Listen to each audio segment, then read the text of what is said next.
Hi, you could say I've had some time to reflect on what it's like quitting a career, 15 months to be exact. I've had time to think about whether it was worth it, what are the consequences, what are my key takeaways, and what would I recommend it. And I feel like I'm only now, 15 months later, prepared to talk about this. Had it been after 6 months, I think my answer would have been different. I would have talked about the feeling of freedom, the doing the things that I said that I would do, that were the reason that I walked away, of finding myself and what impact I wanted to make in the world. Looking back, even after 6 months, I was still riding the high of doing the thing that I said that I would do, the bravery that it took to go with that. I was definitely still in a place where I was like, I said I would do it and I did it. But now I'm 15 months later and that high is worn off. I also didn't quit with the intention of never going back. For me, it was always temporary, even though I didn't set a time frame or a specific next step. I was always thinking, I need this break to do the things that I need to do, and then I will decide, and the time to decide what I want to do next. I will leave a link here on why I walked away in case you want to catch up on my backstory first.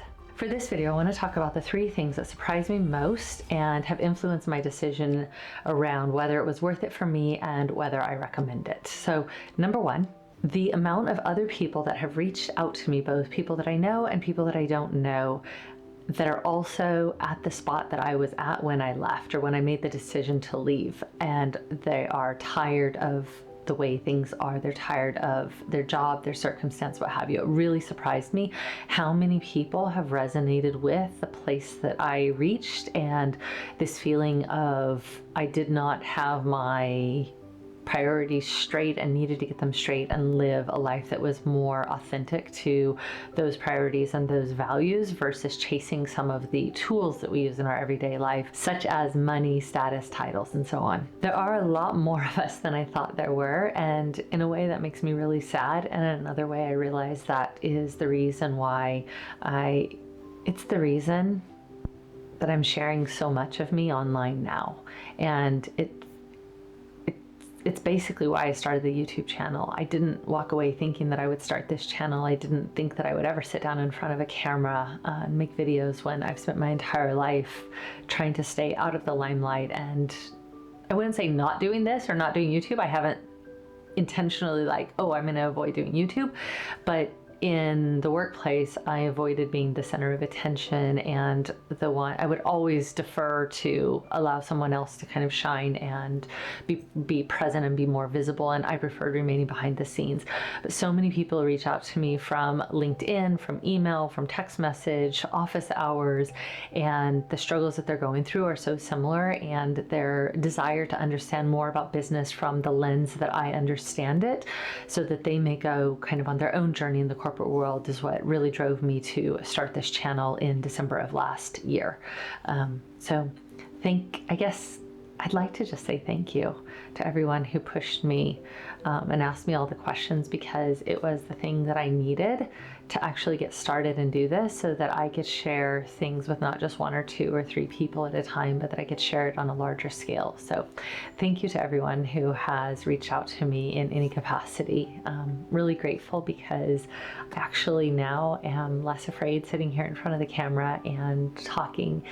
Really grateful for all the connections that I've made and all the comments that I've gotten from the videos. So thank you. It means a great deal to me, and I hope I can make a difference to even more people. That was really heavy. And third, here I am 15 months later. I'll say this, I don't regret my decision. It took me 20 years to reach a place where I had the luxury of being able to make that choice. But, and this is a big but, I don't think that choice is for everyone. In fact, I think it's for very few of us who are currently in the corporate world. And here's why.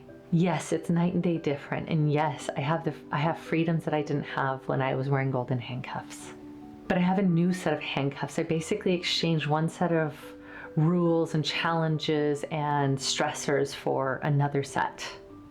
Essentially, I've gone all the way back to being an intern all over again as I embark on this new journey. So all of the experiences that I've had as an employee in the corporate world, I can take a lot of the things that I've learned and I can fast track through this next process.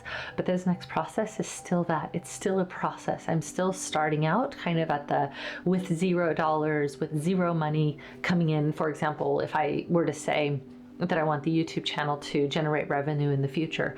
That's a 2, 3, 5, 8, 10-year journey as far as that goes. So if you think all the way back to the beginning of your career, or if you're just starting your career, it takes a while before that hockey stick curve sort of starts.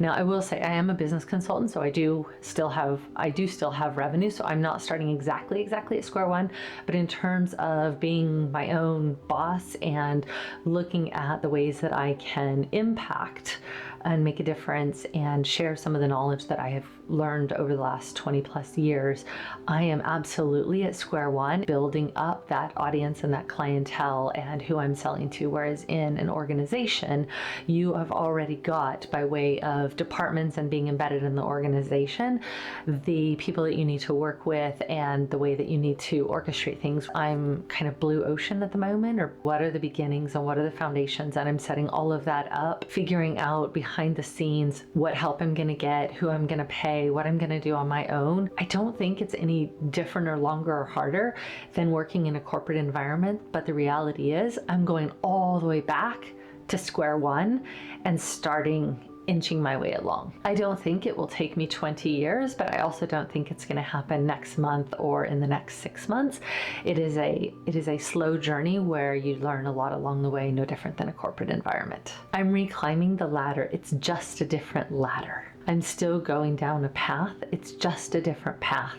And guess what? I reset all the way to zero. If you remember the Chutes and Ladders game from, I want to say the 80s, maybe the 70s, when you get all the way to the very top and you're almost to the winning spot and you're on, like, I don't know, 96 or 97, and there's a slide right there near the end, and it takes you all the way back down to the beginning. I've just gone down that slide. So I want you to think long and hard if you're thinking about going down this same route, whether or not you're willing to go all the way back to the bottom and start again. So ultimately, I don't recommend leaving your corporate career unless you are prepared to start all over. And when you have a lot of the luxuries from your current path, you may find it very hard to start again, and you will not know how long it will take you just to get back to where you are right now. And you don't know if you will like it any better. The grass isn't greener on one side or the other. It's just a matter of which grass you water. And if you are in the corporate world and you're thinking about leaving your career behind, here's the question that I would ask if it were me and I was deciding again. Before I just walk away, what is it that I want, and could I change something without walking away that would get me closer to what I want? Or at least heading in that direction. That's it for me. Until next time, take care and be true to yourself.